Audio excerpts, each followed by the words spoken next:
A very warm welcome to the third edition of ETEducation Annual Education Summit here in New Delhi. I'm your host Pranita, and today we have with us Fright from Smart Technologies. Hello, sir. How are you doing? Hi, welcome. Great to be here. Thank you very much for having me. Thank you, sir. You being here, that reminds me, there are a lot of changes happening within the classrooms, right? We were just talking about how we have evolved, especially me as a student with a chalkboard, right?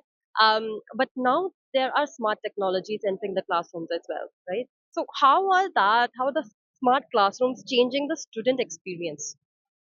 Yeah, great question. I think it's a bit of a tightrope because when we see implementation of technology changing the learning space, the classrooms themselves, when it's done well, the experience can revolutionize the learning journey of the child, of the student. It also can really help change the way teachers teach.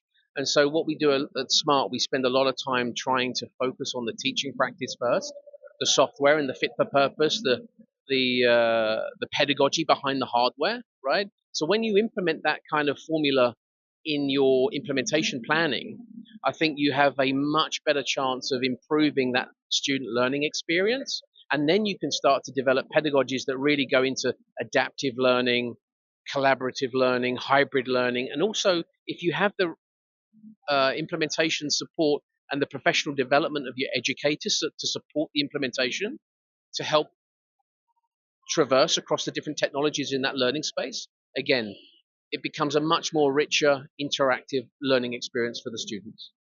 Right, well, that's brilliant. You know, what makes classroom technology truly effective? And now we are talking not just about the experience, but we're talking about retention as well, right? Again, I think professional development, pedagogically driven, continuous professional development, they're really at the heart of technology. Doesn't replace teachers, right? You still need that mentor, that guidance inside the classroom.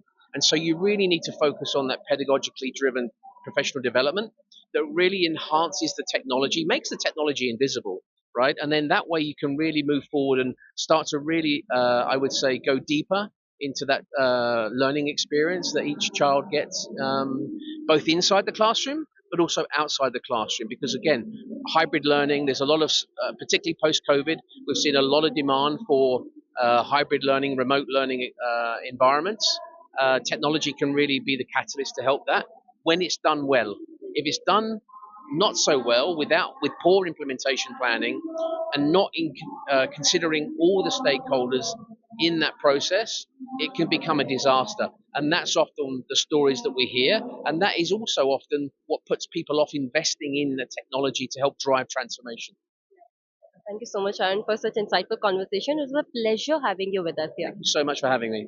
Thank you. And to our viewers, stay tuned to all social media handles of ET Education for more such conversations.